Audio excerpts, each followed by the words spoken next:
Baik, kita lanjutkan ke nomor 6.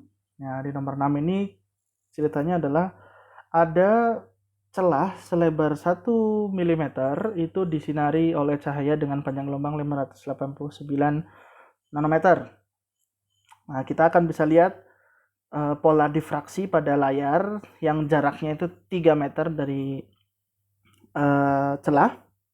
Yang ditanyakan adalah berapa jarak antara dua difraksi minima on the same side of the central diffraction minimum. Ya, jadi sebenarnya kenapa di sini ditanyakan on the same side? Karena kalau di sini dia punya celah dengan selebar A, lalu dia ada gambar dipasang layar dengan jarak L di sini. Jarak L, maka akan muncul dari tengah ya. Akan muncul pola difraksi.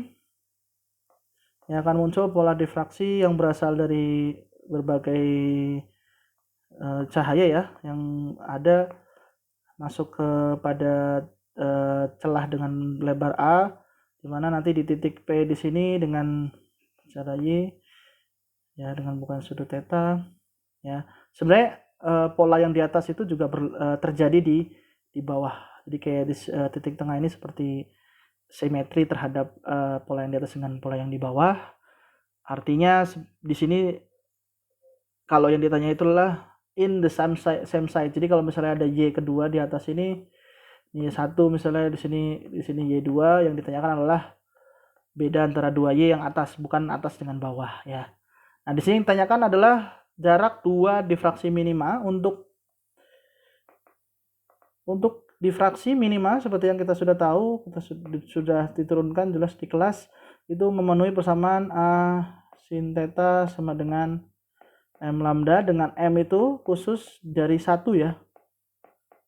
Tidak boleh dari 0 karena 0 itu adalah terang pusat. Seharusnya sudah ada dijelaskan pada saat pembahasan tentang difraksi, sehingga jarak dua pola difraksi minima pertama. Jadi kalau pertama itu ya M-nya jelas sama dengan 1, sehingga M sama dengan 1 jadi A sin theta sama dengan lambda.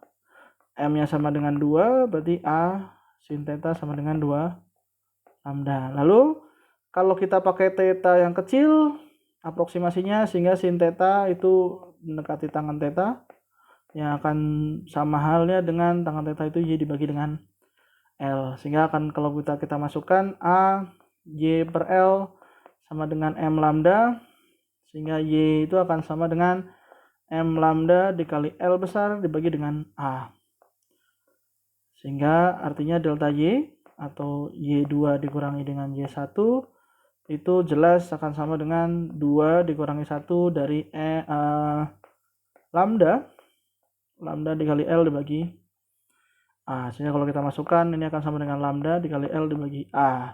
Lambda yang kita pakai di sini adalah 589 nanometer kali 10 pangkat minus 9. Kita ganti ke meter semua ya. Jarak layar dari celah itu adalah 3 meter. 3 meter ya. Dibagi dengan lebar celahnya 1 mm. Jadi 1 kali 10 pangkat min 3 meter ya. Sehingga kalau kita hitung di sini hasilnya adalah ya, kalau kita hitung di sini hasilnya adalah 589 ya. Kalau kita hitung di sini ya, kalau kita hitung hasilnya adalah 1767 dikali 10 pangkat minus 6 ya meter, atau kita bisa tulis 1,767 kali 10 pangkat min 3 meter ya, atau ya kalau kita mau tulis lebih bagusnya itu kira-kira 1,7 kira-kira ya 7,77 mm ya. Jadi jarak antara dua pola difraksi minima pada sisi yang sama untuk difraksi celah tunggal adalah 1,7 mm.